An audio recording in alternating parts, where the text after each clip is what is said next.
Check out flipsidegaming.com for all your gaming needs. Use the promo code HEROES to save 10% on all orders over $10 and support the channel at the same time. Hey there, this is John from Heroes and Legends, and welcome to part 2 of our 6-part Iconic Masters full set review. Today, we're looking at all of the blue cards and a few of the multicolor cards. Now, if you saw yesterday's video where we looked at the white cards, kind of know what to expect here. We'll be looking at each card individually, and we're going to be talking about the card through the lens of limited, so draft and sealed. Since all of these are reprints, and I'll be honest with you, all of these are good cards. You're going to have a lot of playables when you sit down to the table and try to draft this, quite honestly. I don't think there's any cards we're going to talk about today that are unplayable. They will all have a time when they are going to be good for your deck. So that's what we're going to try to help you with here. Talk about what archetypes each card fits into, maybe what type of decks they're best in. Now, quickly before we get started, just a really fast reminder, if you're looking for a way to support us and what we do here, check out the description below. You'll find a link to our Patreon page. You'll find a link to some Amazon products, including Iconic Masters. If you make any purchases there, we get a small percentage. And finally, you heard at the top of the show, Flipside Gaming has offered a promo code for our viewers. They're doing pre-orders on Iconic Masters as well. So check them out. You can hopefully save some money and support the channel at the same time. All right, with that out of the way, let's get into it, because we got a lot of cards to talk about and a lot of good ones today. We'll start off with Aetherize, which to me is a fantastic safety net for control build. You can argue, though, that you could use this in almost any type of deck because it's also a nice tempo play regardless. You could have a lot of creatures on the battlefield, like maybe an Izzet or Simic build, still play this to kind of race and try to win that way. So Aetherize is a really good versatile card. I like it in control builds like Azorius, though, and we talked a lot about the white-blue color combination yesterday, kind of being the most classic form of control that you'll find in the archetypes. And this allows you to let a few things slip by in the early game before you really get that control engine running, and then later on you can kind of erase those mistakes with a quick Aetherize, and then hopefully you have the counter magic and the pinpoint removal to deal with what your opponent's going to put back out, and even if you don't, maybe you still tempoed your way towards a victory. So good card overall. Amass the Components. Decent draw spell. Now, one thing I do want to point out, it's sorcery speed. Now, for a control deck especially, you kind of want these to be instant, but when it comes to limited environments, like, you kind of get what you get sometimes, and this is gonna be what you get a lot of the times, and you'll play it and you'll be fine with it. Now, keep in mind, draw 3 cards, but then put a card from your hand on the bottom of the library. So it doesn't have to be one of the 3 you drew. So that adds extra flexibility to this card, which is really nice. You can hang on to maybe some land that you don't need, or just another card that you're not going to use. Throw that at the bottom of your library, and just gives you more selection a little bit deeper into your deck. And overall, I mean, I complained a little that it was a sorcery, not an instant, but it is a very good draw spell, and I'm happy to run it for sure. Ancestral Vision. This is a phenomenal draw spell. Now, basically, it's a take on Ancestral Recall. You have to wait 4 turns for it to happen, but you know what? 4 turns later, Ancestral Recall is still a really good card. So this is fantastic. This is a reprint from Time Spiral. It's got new art. The art actually looks pretty sweet on it. It's also the art that you see in the background here. But this is great pretty much in any deck, right? Like, if you get this, don't worry about your archetype. If you have blue mana in your deck, go ahead and play this, because you'll be really, really happy when it resolves. Bewilder. This is a fine combat trick. It does replace itself. That's what I like most about it. And I can see myself maybe running this more likely in perhaps like an Izzet or Simic build, where I might have a few small creatures and the combat math will be important from time to time. So combine that with the cantrip ability. I'm pretty high on this card as a 1-of usually. Cephalid Broker. Okay, this one's actually pretty sweet, because this is a 2/2 for 4, but it has a double loot ability when you tap it, and you can use it on any player, so that includes yourself or your opponent. So how is that relevant? Well, first off, a lot of times it makes sense to loot yourself. You want to get through your deck faster, kind of hit your answers, especially in control builds. You want to hit that removal and those counter spells, things of that nature. But also, too, there is a mill plan, and it's in blue and black to mirror colors. So if you go all in on that mill plan, then yes, this does help push your opponent through their deck a little bit quicker. Now, I will warn you, though, I'm not a big fan of milling via the hand. Like, I'd rather just mill directly from the library into the graveyard, because you're giving your opponent chances to find answers, or maybe even execute their game plan, and that's not always great. Now, the good news is some of the cards in black do have some discard abilities attached to them, so if you are making them draw cards, then you can hopefully turn around some of the time and have them discard those cards. But you can't really rely on that either. So this is something that maybe you don't use on your opponent if you have better ways to mill them, but it's definitely there if you need it. And again, even if you're not on the mill strategy, this is still good for yourself.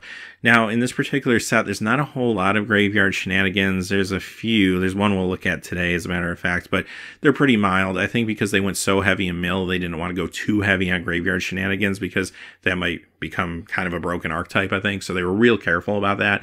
But there are times when even milling yourself could be relevant, or at least somewhat relevant. Claustrophobia. Okay, here's what I was talking about. This is basically your blue removal. Maybe one of the better cards for blue removal. Card's not going anywhere, but you're tapping it down, you're keeping it tapped. Sure, it can be disenchanted or something like that, but you know, it is what it is. That's what you get when you play blue, right? And sometimes this is going to be more than good enough. You'll be happy to pick this up, even early in packs sometimes. Maybe you don't always want to first pick this, but perhaps even second, third pick if you need something to tap down the creature and make sure you can get your damage across. This will definitely do it for you. Condescend. Okay, good counterspell here.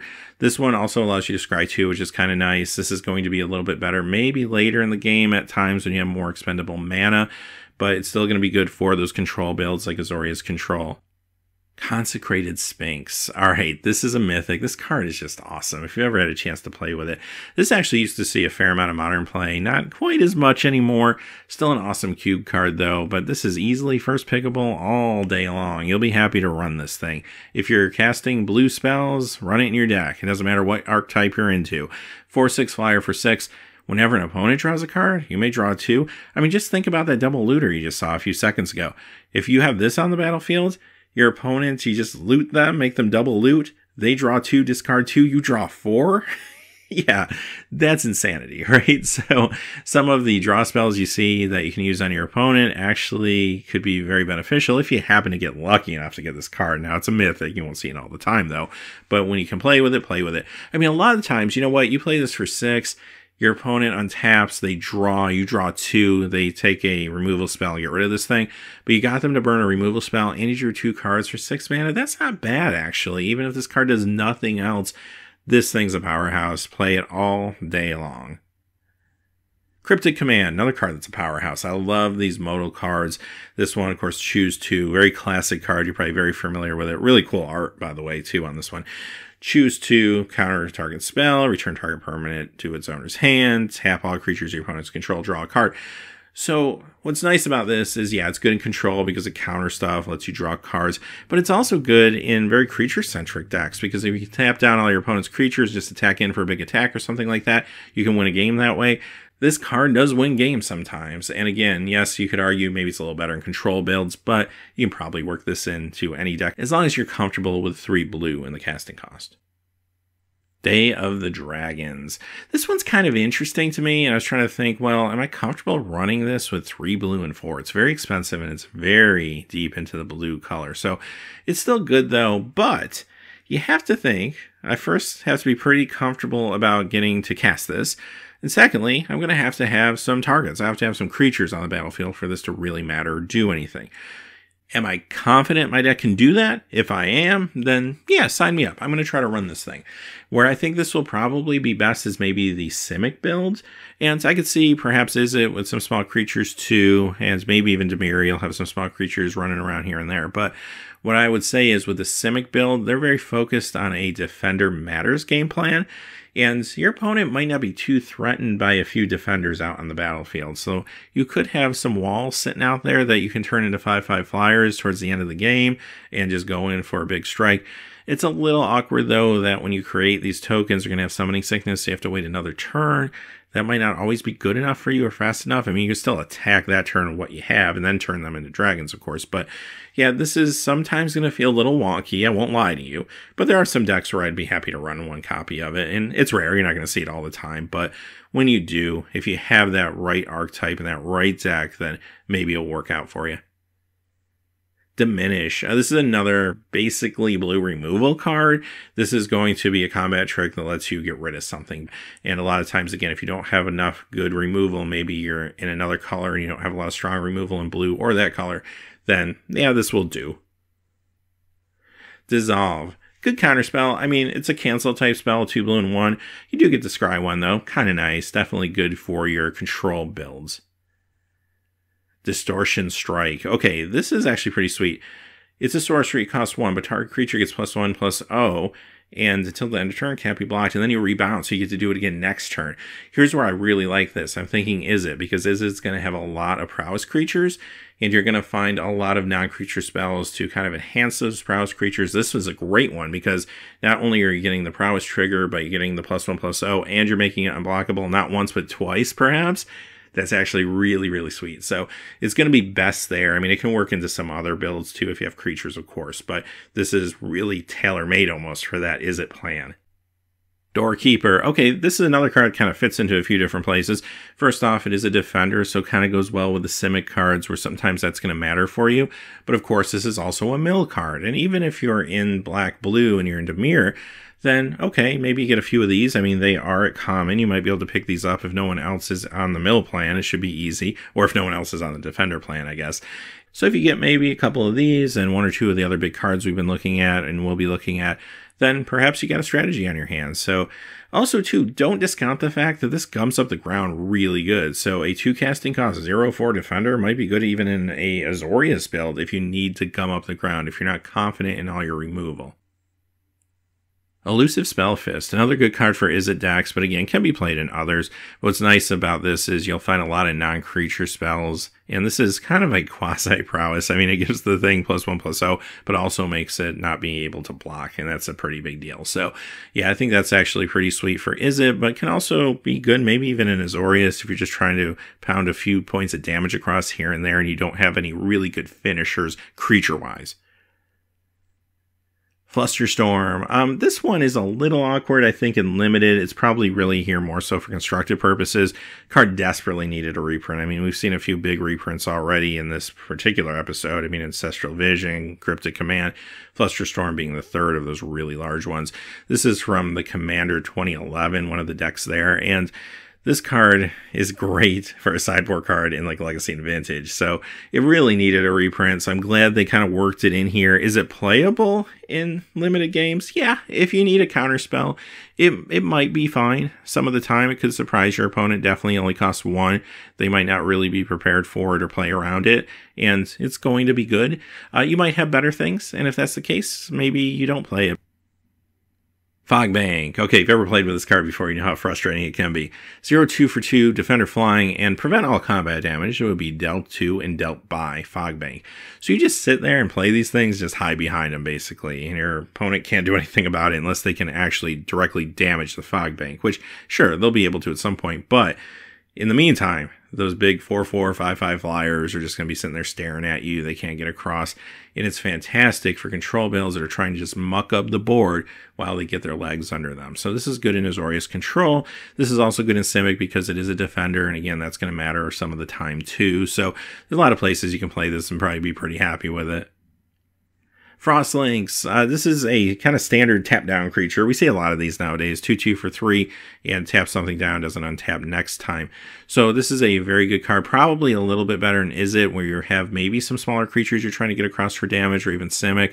But I think, again, it's good in a lot of builds. Maybe not great for like a classic control build like white-blue, because you are looking for larger kind of finishers in those type of decks typically, other than running a lot of small creatures out. But still, okay, you skip it in that archetype, but it's going to be very good for you in others. Illusory Ambusher. A lot of times this is just a draw spell, because your opponent attacks them with something big, you flash into play, block with it, and draw a whole bunch of cards. And a lot of times you're just really happy to do that, right? So that's good enough. Other times, you know what, the sky's open, and I could get some damage across, end of my opponent's turn. I didn't need to counter anything. I just go ahead and play this, attack in for 4 in the air, and hopefully my opponent finds an answer for it. And if they do have to block it at some point, I still end up drawing some cards. So this is especially good, of course, in control builds, because flash things are good in control builds, right? Just generally, because it allows you to keep your mana open. And if you don't have to play that removal spell, if you don't have to play that counter spell, then you just play this and you get damage across next turn. Or like I said, it's also a good draw spell, which is very critical for a lot of those decks to function. So it's great there, but it's very playable in probably all the builds. Illusory Angel. This is good, but you want to make sure you're able to cast it. That's the thing you have to think about here. And you want to cast it early, because as the game goes on, this card kind of gets worse and worse. So I'm thinking probably like Izzet builds where you know you're going to have some smaller creatures, maybe Simic, and then hopefully you can get this out maybe like turn 4, and it will be a big impact if it can come out on turn 4. If you're not confident in that though, if you don't have a lot of lower end things and maybe your curve's a little more mid-rangey or heavier, then perhaps you skip this one. Jace's Phantasm. Okay, here's one of the payoffs for the mill. Trying to get cards in your opponent's graveyard will help make this really, really good. Namely, giving it +4/+4 and flying.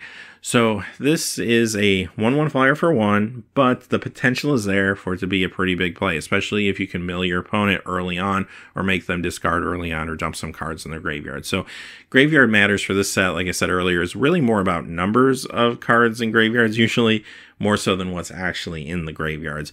And they were very careful with that balance this time around. Now, if you're not confident in being able to accelerate the speed at which cards are going in your opponent's graveyard, I'll probably skip this one. Jessian Thief, and here's a prowess creature perfect for Izzet. Again, prowess ability is going to be great in that deck, and also the built-in curiosity is pretty good too. Jin-Gitaxias Core Augur. Okay, here's another mythic. And of course, I mentioned in yesterday's video, all the Praetors have been reprinted, one in each color. And they're all really, really good. If you can swing the casting costs, I would play them. This one's a little expensive though. I'll grant you that. It's 2 blue and 8. Not every deck might feel comfortable with that casting cost, or may even feel like it's needed because there might be other things cheaper they can close out games with. But again, if the resources are there and you feel confident, I'd go ahead and play it because it's a great card. It also interacts well with the whole mill concept because you are a lot of times, again, milling via the hand and making your opponent draw some cards. We're going to see more cards coming out that do that. So if that's the case, then this kind of makes them dump those cards. Also drawing you 7 cards, which is fantastic at any given time, right? So there's just a lot going on with this card. It has flash on top of all that. This is doing a lot. Also, too, think about some ramp strategy with this, perhaps. There are some artifacts that help you ramp. We'll see those in a few days when we get to artifacts. You're going to find some ramp in green as well, so sometimes you might find some synergies there in Simic. I don't know if I play this just cold, thinking that I'm going to gradually get to 10. It just depends maybe on my matchup. Perhaps I start off with it as a main deck card because it is really good, but perhaps I could sideboard this out if I felt like my matchup was a little too quick. So, yeah, just think about your deck a little, but it's a great card, no doubt. Kaiga, the Tide Star. This is one of the Kamigawa Dragons. Again, this whole cycle's here too at rare this time around. And these are all really good cards if you can swing them, right? Like, they're big creatures. This one's a 5/5 flyer for 6, and when it dies, you gain control of target creature. So your opponent has to really think about when it's right to just take the damage, when it's right to kill the thing, when it's right to let it stay alive, maybe chump block. It just paints them into a corner, really. Now, this one, maybe more so than some of the other dragons, they can play around a little bit, but in doing so, they might be slowing themselves down to the point where you can overrun them. So, yeah, it's a tough card to play against, and just very good in probably any build. Mahamodi Jin. This is one of the classic cards from Alpha Beta Unlimited. Just a big dumb flyer. Like, this was a fun card. I remember back in the day, I think this is like the second rare I opened or something. I remember the first rare I ever opened was Force of Nature. And then this, I think, was the second. And I was like, wow, 5/6 flyer. And of course, the Force of Nature was a huge trample creature. So I thought like all the rares were going to be these huge creatures. But this one in particular, it's very playable. Maybe not for all builds. It just depends on what your curve looks like. Like, at 6 mana, there's other things that could nudge this thing out a lot of the time, probably. But if you need a big old flyer, good in control deck sometimes to put the game away, then yeah, you're going to run this and it'll be fine for you. Mana Drain. Okay, here's the last mythic we'll be looking at today, but wow, what a way to go out when it comes to mythics, right? Like, this thing is insane. Mana Drain, if you've ever played with it or played against it, it's a counterspell with huge upside. Like, because you know what? Counterspell, they said, when they were working on the Legend set, they said, you know, that counterspell card, that cute little card that we had in Alpha Beta Unlimited, yeah, that wasn't good enough. We should have a card that's better than that. So they made Mana Drain. And yeah, it's better than counterspell. 2 blue, you get to counter the spell, but oh, by the way, at the beginning of your next main phase, and colorless mana and the amount of the converted mana cost of the spell that you targeted with this and that you countered with it. Yeah, right? Like, so it's awesome. I don't care what deck you're running, whether it is truly a control deck or not, play this and you'll be very happy you did. New art too, the art's beautiful. Price tag wise, this is the most valuable card in the set right now. It's coming in at around $100. So if you do open one of these, or if you happen to open a foil, hey, congratulations. This is probably the chase card of the set this time around, much like Force of Will was in the Eternal Masters not too long ago. So yeah, Mana Drain's a great card, and I'm glad it got a reprint finally. It was from Legends, so it's been a long time. It did get a promo, of course, for Judges not too long ago, but those are very hard to come by as well. So good to see an actual printing of the card. Really happy about this. And yeah, play it. It's really, really good. Mana Leak. Okay, maybe not as good as Mana Drain, but it's still really, really good. And yeah, these do tend to become a little less exciting later in the game sometimes, especially if your opponent is flooding out a little bit. And that can be a tad bit awkward, but it's still good enough to run these for sure. Mnemonic Wall. Here's one of the few cards that actually does allow you to go into your graveyard and take something. So it does mean that every once in a while it might be relevant to mill yourself, so do keep that in mind. There are a few outlets there, just not all that many. So this card, first off, it costs 5. I mean, you're paying for it, but it's a nice blocker, 0/4 defender, and returning a instant or sorcery card from graveyard to your hand is also very good. So this card fits into a lot of roles. Again, if I'm in Izzet or I'm in Azorius and I have a lot of non-creature spells, well, this is great to help me recur one of those instant or sorcery spells. This is very, very valuable for a deck like that. On top of that, though, just having the big old blocker can be good sometimes, too. So overall, just a really decent card, especially good if you have a fair amount of instants and sorceries to target. And like I said, it is a defender, so it does fit into the Simic defender thing, too. Ojutai's Breath. Okay, this is actually a really good card. I used to play with this all the time in Dragons of Tarkir Limited, and it was fantastic because you get to tap down something, it doesn't untap next time. It only costs 3, and it's an instant. And the rebound means you get to do it again next time, so you're kind of tapping down 2 things, even though they're a little staggered. But sometimes you just win a game because you're able to just get extra damage across when normally you wouldn't be able to. Your opponent doesn't have a great way to always deal with this. So especially if you're a little more creature heavy, like this isn't probably all that great for control builds because yes, it tempos a little bit and buys you time, but this is great if you're racing. So I'm thinking more about like Simic, Izzet, stuff like that. This can really fit in well. Phantom Monster, another card from Alpha Beta Unlimited, actually. And this is just a really efficient flyer. A blue and 3 for a 3/3 flyer. It's kind of funny because when you think of the old days, creatures were usually not as good as creatures today, but every once in a while you find one that is something they probably normally wouldn't even print today. This one is really good. 3/3 flyer for 4 mana, sign me up. I'm going to put this in a lot of different builds, be happy with it. Repeal. Repeal's really good in Limited. If you've ever played with it, maybe in a cube or something like that, you kind of know what I'm talking about because it's super versatile. It's a draw a card spell to a cantrip, so you do get to replace it when you play it. Instant speed, non-land permanent. It's a bounce spell just for basically anything, as long as you have the mana to cast it. So, yeah, there's times where maybe you're short on mana, that could be awkward, but for the most part, you're going to find a target for this thing. Sometimes it's your own stuff. You can protect maybe a creature that was going to get hit by a removal spell, or perhaps it has a good enters the battlefield effect, you want to cast it again, or you can use it to tempo your opponent a little bit, or use it if now maybe you drew that counter spell and you want to get rid of something, counter it when they try to play it. Like, there's just so much you can do with Repeal, and just the fact that it replaces itself really pushes this card over the top. Again, it's very good in a lot of builds, if not actually all builds.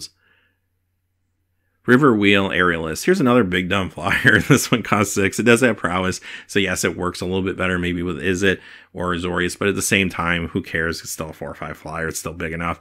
Not always going to make your cut, but if you need something at the 6th spot that has some good evasion behind it, you'll run it. You'll be happy with it.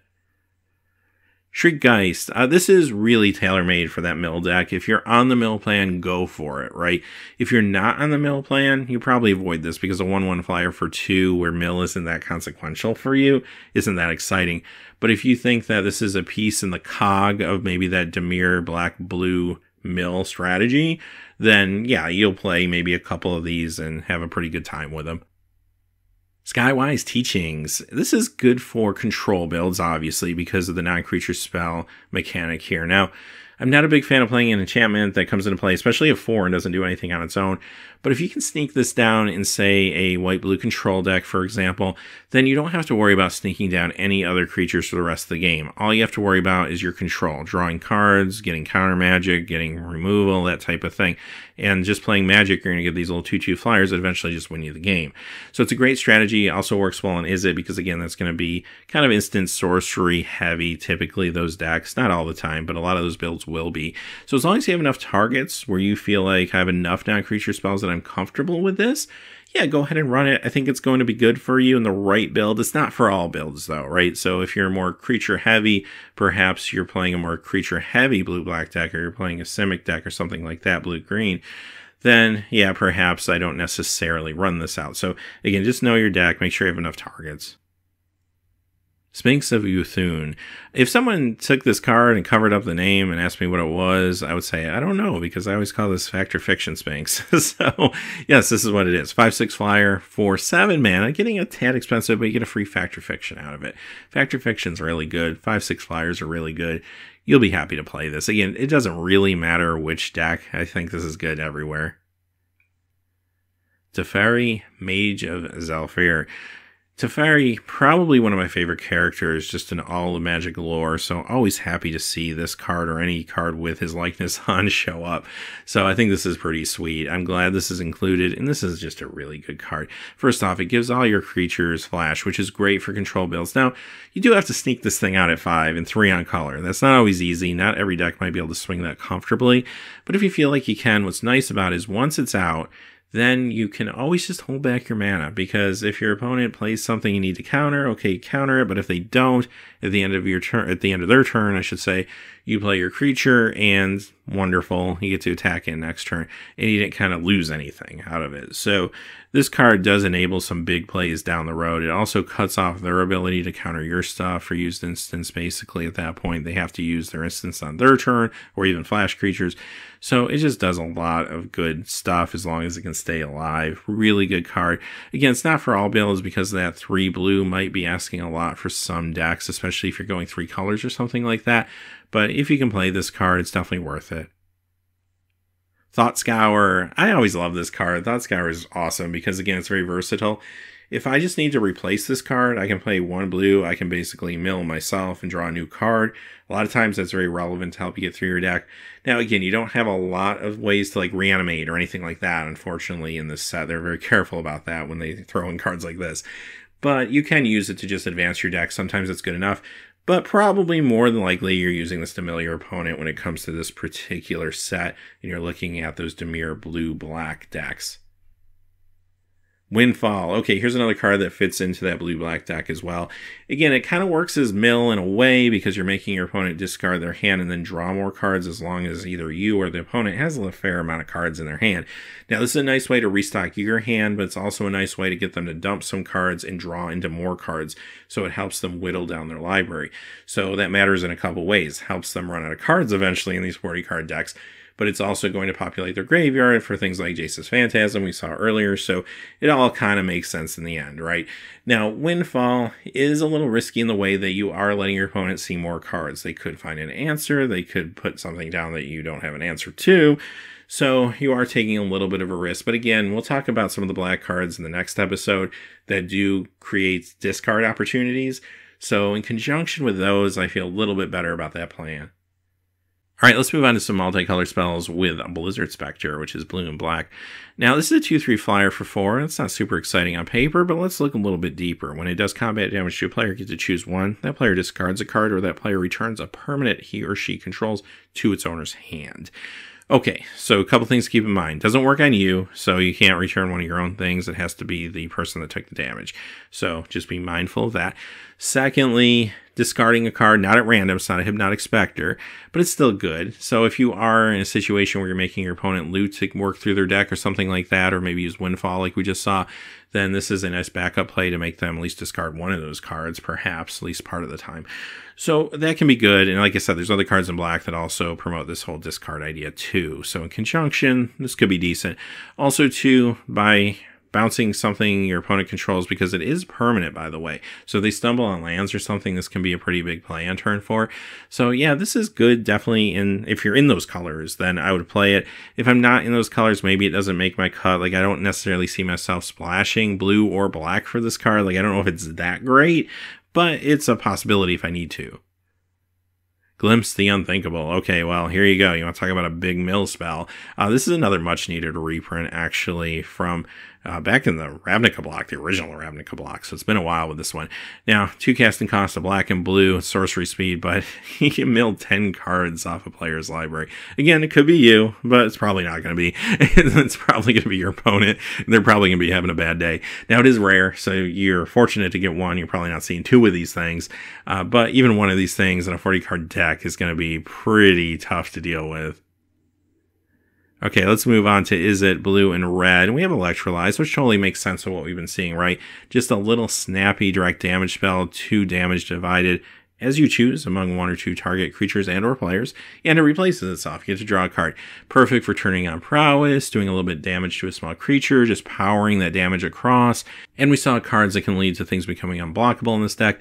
In some ways, it feels like small magic, but it's just getting a little bit of damage across here and there, and do that a couple times over and over and over again, and you win the game. So feels like it could be a fun build with cards like this backing it up.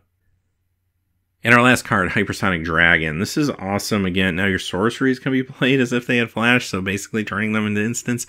And this thing is still a 4/4 flyer with haste for 5. Yeah, this is fantastic. Now, this is a card I might consider splashing. Also, Electrolyze would be too. I might consider splashing in a deck even if I'm not all in on a particular plan. Like, these are just generally good cards.